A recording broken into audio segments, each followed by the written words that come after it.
Well, Final Fantasy VII Rebirth is finally here. We just got done playing my first day playing Final Fantasy Rebirth, which you can check out.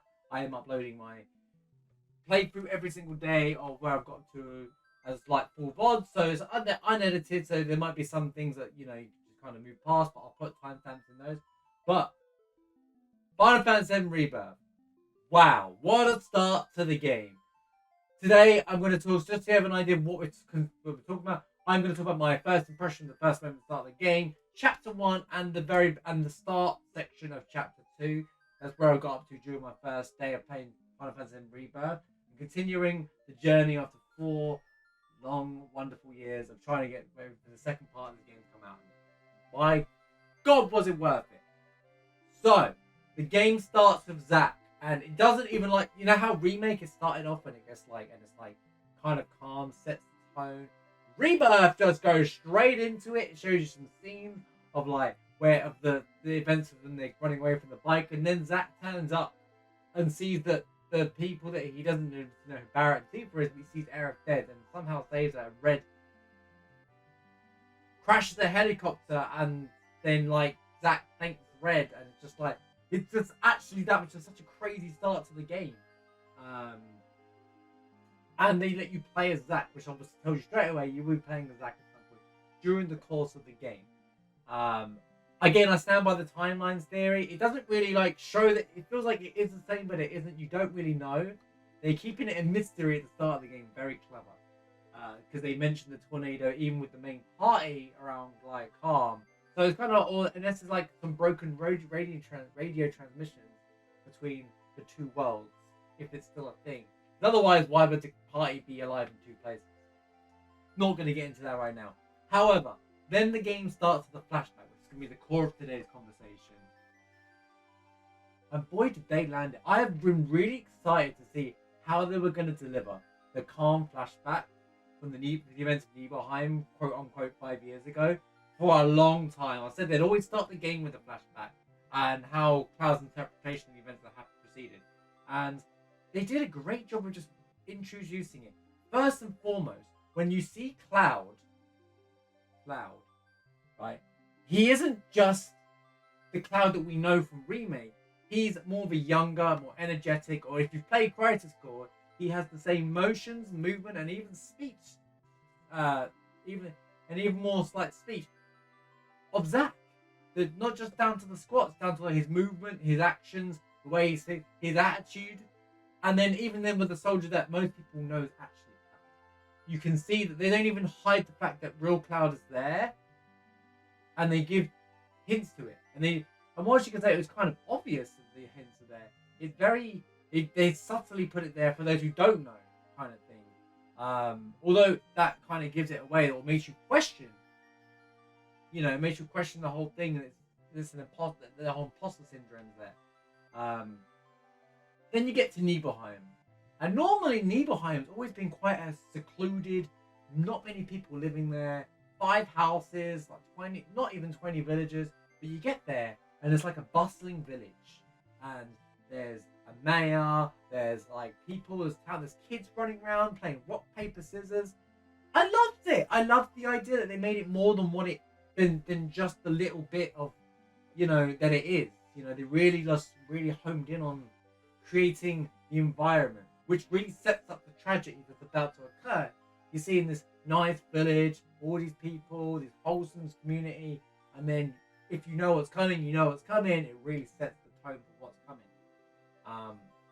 And I just think they did a fantastic job of not only expanding Nibelheim in terms of size and making it feel like a real village or town, whatever you prefer to call it, but they really just expanded. They did a great job of like giving you options to look around, and they also paid her classic Square, making sure they paid tribute to the original game in the right way. You can go into Tifa's house, jam on the piano. By the way, love the piano minigame mechanic. Can't wait to dive into that during the course of the main game.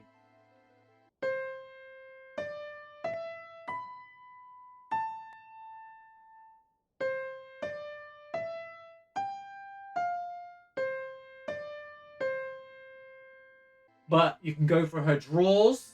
like, so in the original game, if you don't know, you can actually go through her drawers, and then Tifa tells them off during the course of when you're telling the story. In this game, they have Aerith and Tifa, because it's stepping on a. So obviously, if you go through a girl's drawers, a lady's drawers, you expect them to like call them out, and they call him an a-hole, and I was like, I just couldn't stop laughing. Like, it was such a moment, like, they're gonna react, but I just didn't expect it to do that, and like, it just felt real. Like, it was exactly what they'll do. Even though like the events they make a comical moment there as well. The Cloud visiting his mum was like genuine to how original, and doesn't want to talk about it too much. Like, just the whole and it just the whole town felt great, and I'll make some jokes as I was playing the game about, we can do the silly like quest that Zach did when he was there in Crisis Core and stuff like that. But then you get into the next part of the game where you start going towards the reactor, and you're just controlling Cloud at the start, and you're just like, the game teaching you how to play the game, which is completely normal. The fluidity of the movement of the character is so much better than the remake. Maybe it's just because it's on the PS5. Maybe it's just a stronger console. It just felt.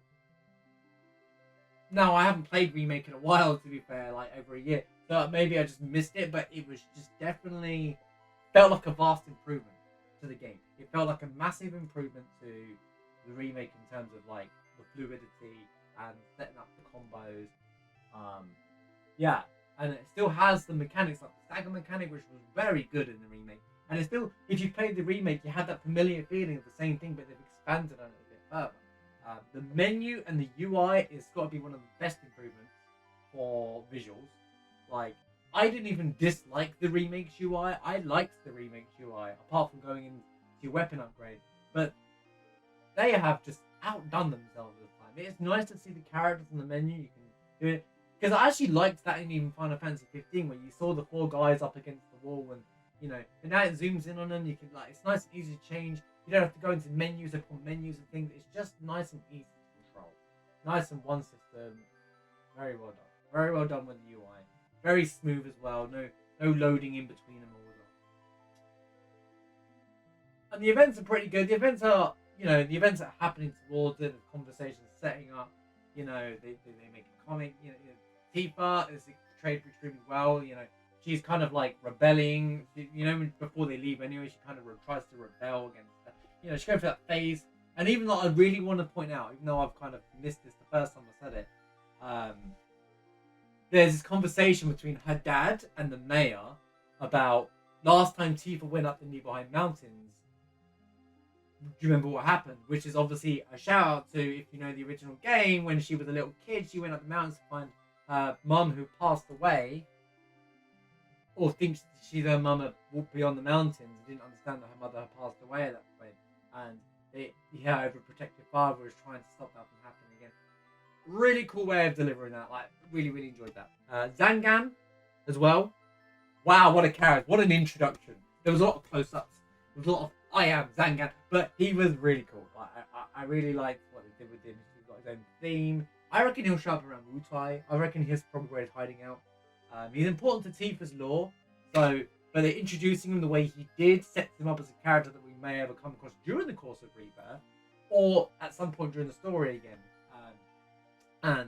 It just something about that character felt very likable straight away. He's always been likable in a way, but never really dealt. They really gave him a personality for real this time. I really liked it. Back to the gameplay. So the gameplay, as you get to a certain point, just going off the top of my head here, the movement's very fluid, and then you get to the point you're thinking, alright, so you're just gonna play as Cloud, so what's gonna be there? And then the game does the thing that the OG fans and new fans are gonna love. You can play as Sephiroth. I think everyone was like, yo, I get to play as Sephiroth, that's huge! Because in the original game, he played as his own AI. Whilst he was in the party with Cloud, he played as his own AI, he did his own thing. If Cloud died, he had a script that would heal Cloud and bring him back and stuff like that. Now you get to play him and he has his own moveset, like the charge with the Masamune and like the parry. What a cool idea. Very cool idea. They really just gave this one to the fans. Good job, Square. Good job, honestly. Absolutely, what a blast. And just And even as you're walking towards the events, like the camera pans out, like does a thing like this where you feel like the dev team was saying, "Look what we've created," and they do and too right. It looks beautiful. The game looks actually beautiful. And every time the camera pans out, and you can see the landscape, and you don't control the camera. I do wish you could control the camera better, especially in photo mode. But like, they do a good job of just like showing the world and making it feel like it's a lovable world, you know. Then you get like I said, you control Sephiroth. You have you just live it up. Do the thing. I'm not gonna say ins and outs of his mechanics, but really cool set of mechanics, really fun to play. They gave you the full chapter as well. It could have just been a chapter 0 prologue that lasts for an hour. No, you're in Nibelheim. You're doing the flashback for like 4 hours. So anyway, you get to the reactor. You do all the stuff. They give you comic material, which I forgot to test in my playthrough. But they show you a case of what's out. They even show you some new material. I'm going to call it the PDF material because precision defense material, whatever it is. Precision defense. PDF. Everyone likes their PDFs, am I right?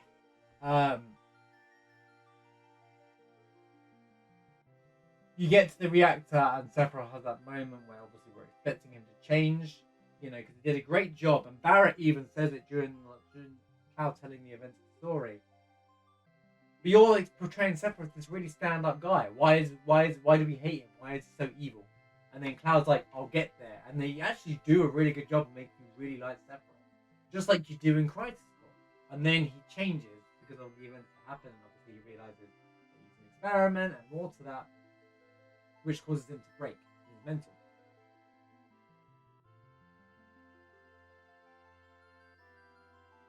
And the setup to it is so good. Like, just when you think you know how they're going to do it, they do it, and they just completely change it. He starts destroying the reactor because he starts to free the monsters. Or he's mad at Hojo for doing this to the monsters. But then you realize he becomes the monster, and then he's like, then he starts to become the monster himself, and starts to lose. And then as you go to Nibelheim and the Shinra Mansion. By the way, the look of the Shinra Mansion is awesome. It's very different, but I like the look of it different. It feels very like an abandoned, not used anymore kind of style of mansion.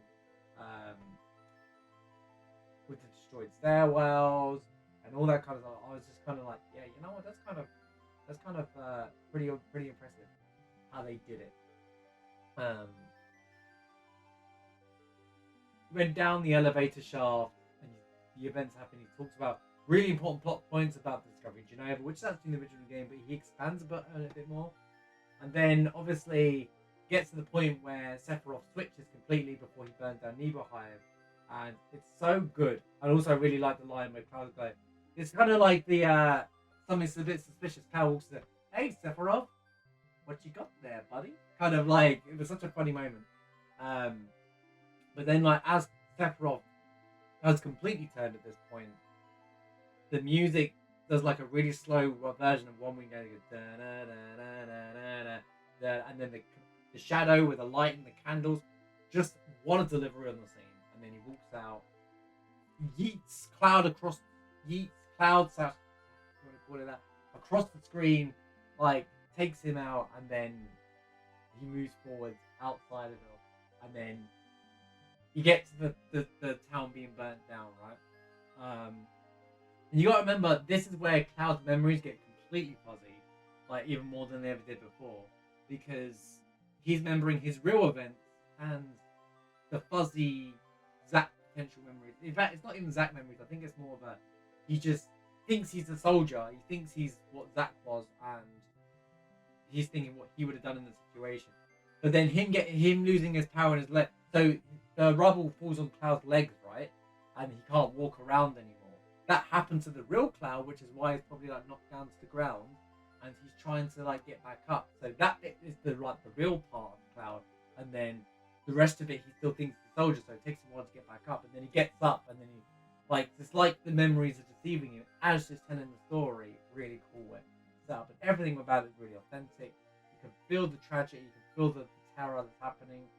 You can hear like people in the background, Sephiroth, no, please don't. You know, like you can hear like the madness. The only thing that felt off is when the mayor challenged Sephiroth, and you could say it was petrified by fear and whatever.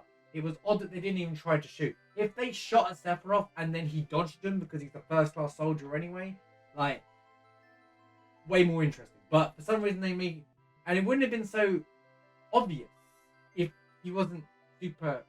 Cloud wasn't doing this super slow crawl that you had to do. That's the only time I felt that the immersion broke. I kind of had to question the setup on that part. It's very odd. One of my community said something about the ESPR rating. I don't think it's even that, because literally the same scene, Sephiroth cuts the guy's legs off, even though you don't physically see them, like, you know, just joint, and then just decapitates the mayor. So I would say that it's a bit odd that you can't shoot, but you can decapitate someone. So I don't think that that's necessarily the case. I just think it's just a kind of weird delivery on the scene.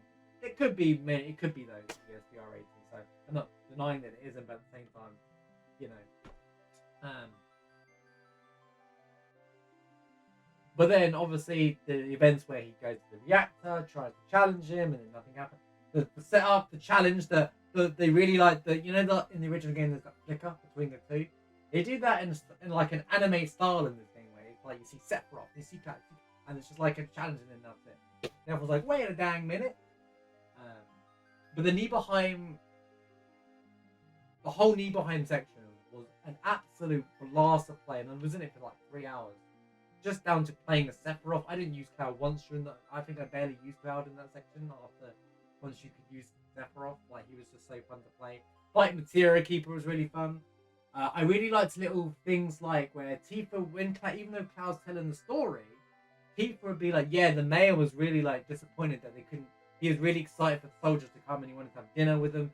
And then Sephiroth said no, kind of thing. Like little details that Cloud thinks didn't even know happened. And Tifa's like, yeah, it's adding the real bit. And I really liked how they added that. So, because it would make sense that she would chime in on events that she was there for, right? Even though she sat there trying to see, did this really happen? Did this really happen? This kind of thing. So, overall, I was just taken away of how they delivered the Nibelheim flashback, and I enjoyed every single second of how they delivered it. So, hats off to Square on the flashback. I really enjoyed them telling the story of the flashback. And then there's a scene afterwards where Tifa tells Eric, right, that Cloud wasn't there. And then the scene pans out. And then I have this theory, well, not theory, I have this idea that maybe Tifa tells Eric Zack was the one who was there.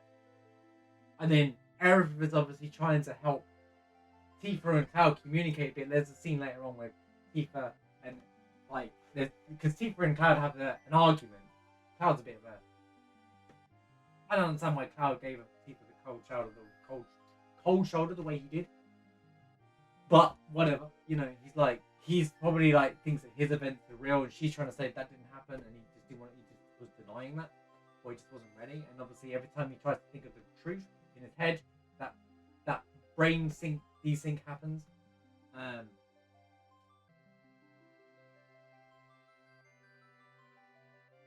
Tifa probably tells Aerith, I think, everything at that point.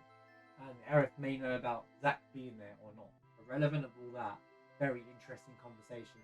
That changes the events of the original game's storytelling, because now Aerith knows more than what Cloud told him, even though you could say she already knew more, because people have this perception that, well, Aerith does know more than she gives off in certain departments, or what the ancients or the Cetra have told her in her head and stuff.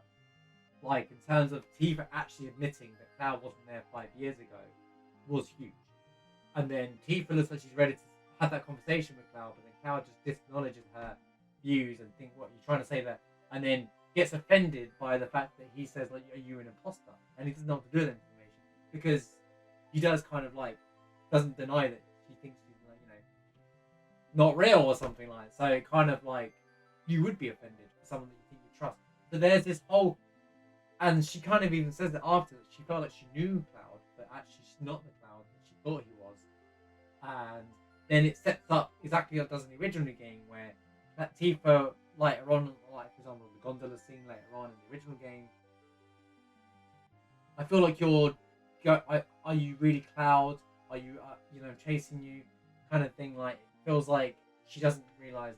She starts to acknowledge that this isn't the Cloud she grew up with, and she's trying to find that Cloud again.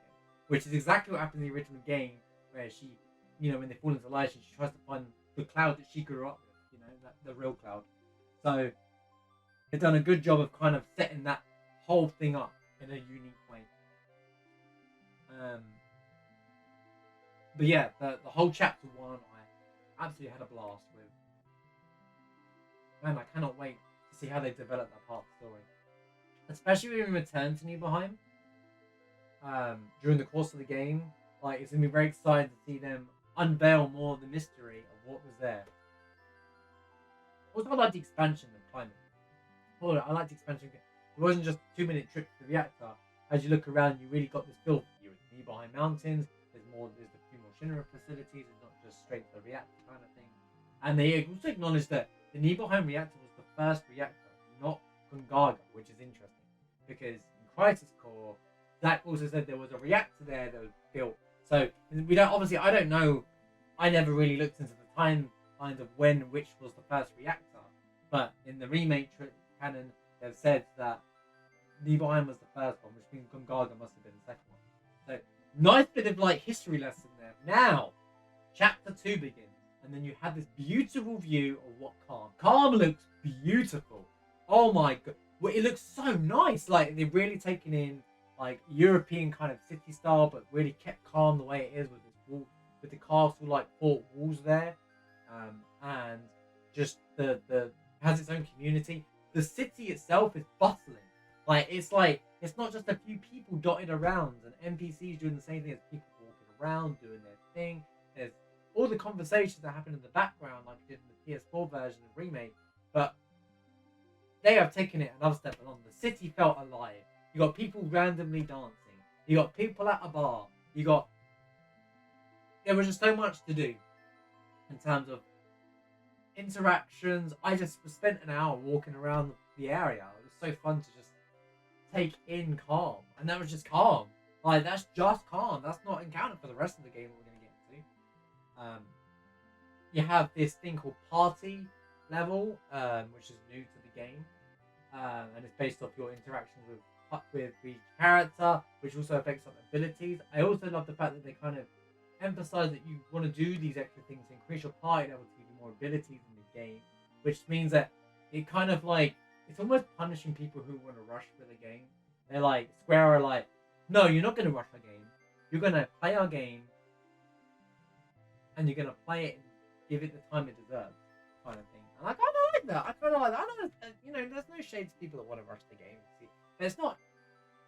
The ending is always going to be, whatever the ending is, will always be what it is because of this journey that gets there. And that's it. That's why it's called the unknown journey. I'm all about journeys. Every challenge I want to do is about the journey, not about the actual me just showcasing the win. So there's really setting up the journey, and they do a fantastic job of it. I love the card game, Queen Blood, I think it's called off the top of my head. I have to get back in. But QB, yeah, they call it QB. But really cool way. It's like a race to and I have fun learning and understanding the mechanics of that. Can't wait to do more of that. And you get more the higher level. You get higher level and get cards for it as well. Really good way to add it in the card game as well. Classic. It's not triple triad, but it's a good card game. It's definitely enjoyable, and it's it's bringing the TCG fans in. Let's be honest with you, TCG is a massive thing. People are gonna love that. I can collect cards in the game. Awesome, and it doesn't actually really punish you for losing. So you can keep retrying as many times as you like. You can actually lose a card and you win for. So there's no in Final Fantasy, if you lose the card, which I'm not against punishing things like that where you lose the cards because kind of drives you to play, but also puts people off playing. So instead of just adding in that punishment factor, they just gave you you just play as many times, which means you can just play it. And they even say you want starter packs if you want to do it that way, or you can just do it your own way, and you buy booster packs as well, which is interesting. But yeah, the mechanics behind it are very interesting. You have to get your pawns across. I'm gonna call them pawns. They look like pawns on the chessboard. So you move your chips across the screen, and you have to get the more score on the numbers on the left and the right have to be higher than your score has to be higher than the left on each row, and then so you get to and then you have to play strategy like that. I'm sure there's many people that can explain it much better than me, but that's basically the base of it. But very fun to play. I'm going to be doing that as often as I can. It's genuinely going to do every NPC, but maybe that's a bit. But I really love to look at the visuals of Calm. Just exploring it, walking around. It had the right music playing to set the tone. The weapon upgrade system is much nicer interface as well. Again, talking about UI again. They introduced the weapon interface and how to upgrade your weapons and get more folios. Much better than the remake. They took because I liked the style in the remake, but it kind of felt a bit of a chore. You go into that menu and they go and it zooms you in to this other screen, and you do that. Now they've taken that out and kind of just made it a nice, easy interface. Insta loads, no silly effects. You see everything on the screen that you need. You can see, like, even if you're equipping characters, you can see who that's going to benefit immediately. Fantastic job. And then Shinra attack Calm, which is interesting. You don't expect that to happen, and then Shinra attacking Calm, you get this guy who leads you out of Calm to kind of so that Calm have they're not on Shinra's side. So that means that anyone else, it kind of gives this whole people outside of Midgar or civilizations outside of Midgar, just like not the case of the original, aren't interested in supporting Midgar, and they have their own thing. And Calm seem to have people who live in Calm have these strong values of not depending on Midgar. So a really good way of there was these little conversation pieces around the map, around Calm, and around even from the guy that leads you outside of Calm to kind of give you that not everyone's against on Shinra's side. People know that Avalanche aren't necessarily terrorists and stuff like that. They're kind of showing a balance that people do acknowledge that Shinra are evil. And then as you escape Calm, I'm not going to think about everything. Obviously, there are some spoilers in it. They take you to the grassland, and for a long time, people said, "Well, are you going to give us a world map? Are you going to do this kind of thing?" And I was always like, "How are they going to implement a world map and explore everywhere?" Then, okay, it's not a world map per se, but it's not far from. I thought it's expecting the chapters to be you can't come back kind of thing, and I don't know if that's the case yet, but you definitely get this feeling of you will be able to come back and there's more exploratory options in Rebirth as opposed to was in Remake, where every chapter once you're in that chapter there's no going back kind of thing. I'm getting the feeling that you'll be able to dot around this more than you think, come back to the grassland when you need to if you want to. It might be a fast travel situation just for loading it, but wow, what a eye opener. Literally is the world is alive. You can see everything. It's all in the distance. You walk towards it, but it's not like it's an empty field. There's stuff happening everywhere. There's ruins to explore. There's stuff to do along the way, and it felt there wasn't many enemies to fight yet in the map. Maybe that's just where we are, and they want to settle you in. I'm hoping that the enemies do show up, the random encounters where they are. But yeah, it looks beautiful. What a place to explore. There's life outside of it. The farm was there, and I haven't seen Chocobo Billy, but there was a normal farm there. There's people outside doing their thing. It's not just Midgar, Calm, Farm, Meteor Mines, and obviously with the original game, but they made the world feel alive. They've done this really good job of bringing the world to life. I'm sure there's side missions to jump into. When I started the game, I said they were still in chapter 2. So that's about as far as I got to. I'm kind of just exploring the area. We haven't really got much further than that. But I've got to say, my first impression of Rebirth, people say I was loving every second of it as an expression. I genuinely loved every second of Rebirth, and I can't believe that 7 hours passed by in what felt like 5 minutes. Nothing felt dragged out. Nothing felt slowed down. Everything felt right about the game. And the years of building towards this felt fantastic. And it's the remake, but more. What a sequel follow-up. What a great way to start the game. And I hope the delivery of the game just leads up to the same thing. I can't wait to see how day 2 begins. So if you did like my thoughts on this, please do let me know what you think, how your first day of playing Rebirth was. I'd love to hear what you thought of the Need Behind Flashback, your theories and ideas around it, what's been crafted around it. What you think of the grasslands, what you think of Calm. I'd love to hear what you think. Please do let me know in the comments below. And if you do like my video, and I'm going to try to do daily updates and this kind of thing, please do consider hitting the like and the subscribe button if you like this kind of content. I'll also upload future fights of like certain bosses. I haven't really fought any major bosses yet. I don't really count the Materia Keeper as one because it was kind of just, it felt like you're meant to win that fight regardless. So, but I'll upload lots of gameplay stuff as well coming up as well. Pulled straight from the live stream. I'm uploading my VOD of my daily playthrough. That's my Let's Play. It's just straight up the VOD, so unedited, so you can see my playthrough of it. I'll put timestamps in there as well. But yeah, thank you for watching. Do let me know what you think of Rebirth so far, and anything that you didn't necessarily like. I'd be interested in people's criticism. I found very little to criticize so far, and I'm very critical, especially with big AAA games. So right now, it feels like a much better. Feels like remake way better, and maybe the 7 products that Hamaguchi's been wanting to do for a long time. So absolutely loving the game so far, and I cannot wait for day 2 where we finish the rest of the grasslands and hopefully the marshes, where hopefully Midgard's Zoo. We'll find out. See you then.